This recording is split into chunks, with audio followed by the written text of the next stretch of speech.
Eye flu के बाद जो सबसे ज़्यादा बीमारी फैल रही है वो है हमारा वायरल फीवर।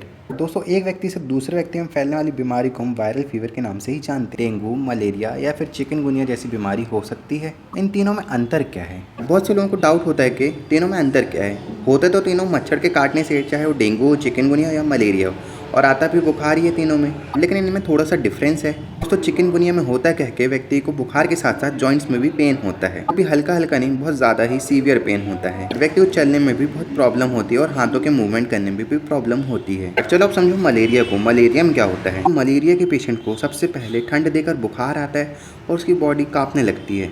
व्यक्ति को इतनी ठंड लगती है कि उसे रज़ाई या कंबल की ज़रूरत पड़ सकती है, लेकिन कुछ समय बाद उसे गर्मी लगने लगती है। दोस्तों इस बुखार में होता क्या है कि व्यक्ति को कुछ समय में गर्मी लगती है, कुछ समय में ठंडी लगती है। दोस्तों इसमें एक्चुअल में होता ये है कि व्यक्ति को अंदर से गर्मी लगती है, क्योंकि अंदर मैकेनिज्म चालू है फाइट का, क्योंकि बॉडी का डिफेंस मैकेनिज्म ऑन है, बॉडी प्रयास कर रही है लड़ने का, लेकिन व्यक्ति को बाहर से ठंडी लगती है और वो उसे कपकपाहट होने लगती है। यही इसका मेन कारण है, यही एक मेन सिम्टम है। चलिए अब डेंगू के सिम्टम्स को भी समझ लेते हैं। दोस्तों डेंगू के पेशेंट में जॉइंट पेन एवं बुखार के साथ ही साथ व्यक्ति को मसल पेन और पेट में भी दर्द होता है, जिसके कारण व्यक्ति को उल्टी दस्त जैसी समस्या भी होती है एवं व्यक्ति को भूख नहीं लगती और वो धीरे धीरे कमजोर होने लगता है। कभी कभी इंटरनल ऑर्गन में ब्लीडिंग होने के कारण व्यक्ति को मुंह और नाक से खून बहने लगता है। ये तो ही सिम्टम्स की बात कि व्यक्ति में क्या क्या लक्षण देखे गए हैं। अब हम समझें किस माइक्रो ऑर्गेनिज्म की वजह से होता है, किस मच्छर के काटने की वजह से होता है, और साथ ही साथ हम ये भी समझेंगे क्या फिजियोलॉजिकल चेंजेस होते हैं हमारी बॉडी में। पहले हम बात कर लेते हैं चिकनगुनिया की। चिकनगुनिया होता है आपको एडीज मच्छर के काटने पर। एडीज मच्छर जो होता है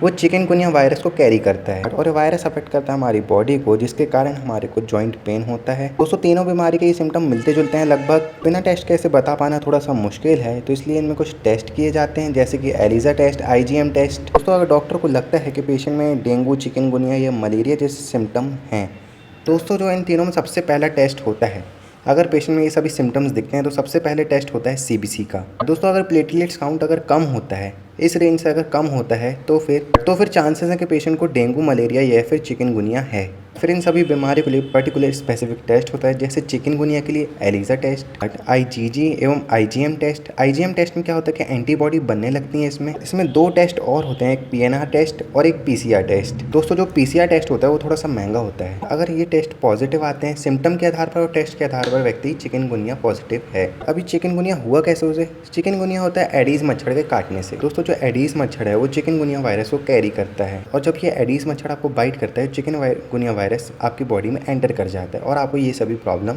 कॉज करता है। दोस्तों ये तो ही चिकनगुनिया की बात। अब हम कर लेते हैं डेंगू की बात। इसी एडीज मच्छर के काटने से हमें चिकनगुनिया भी होता है और डेंगू भी होता है। अब हम बात कर लेते हैं डेंगू में कौन कौन से टेस्ट किए जाते हैं, किन टेस्ट के आधार पर हम पता कर सकते हैं कि पेशेंट को डेंगू है। डेंगू में बुखार, जुकाम के साथ साथ व्यक्ति में उल्टी दस्त एवं पेट दर्द जैसी प्रॉब्लम हो जाती है, जिसके कारण व्यक्ति को कमजोरी लगने लगती है और कभी कभी उसे ब्लीडिंग भी होने लगती है। दोस्तों सिम्टम के आधार पर डॉक्टर उसे IgG और IgM टेस्ट रिकमेंड करते हैं। दोस्तों अगर IgG टेस्ट अगर पॉजिटिव आता है और IgM टेस्ट नेगेटिव आता है तो पेशेंट को पहले कभी डेंगू हुआ था। दोस्तों जो अगर उसका IgM टेस्ट पॉजिटिव आता है तो उसे डेंगू है, और अगर IgG टेस्ट भी पॉजिटिव आता है तब भी उसे डेंगू है। इसमें 2 टेस्ट और होते हैं, एक PCR टेस्ट और एक होता है NS1 टेस्ट। NS1 टेस्ट में क्या होता है कि इसमें चेक किया जाता है कि वायरस की एंटीबॉडी बन रही है कि नहीं। इसी एंटीबॉडी की मौजूदगी में इस टेस्ट में डेंगू का पता लगाया जाता है। चलिए हम बात कर लेते हैं मलेरिया की, जो कि अभी बहुत प्रचलन में है। कुछ लोगों को मेरे घर के आसपास हुआ है। दोस्तों जो मलेरिया है वो मादा एनीफिलीज मच्छर के काटने से होता है। मादा एनीफिलीज के सलाइवा में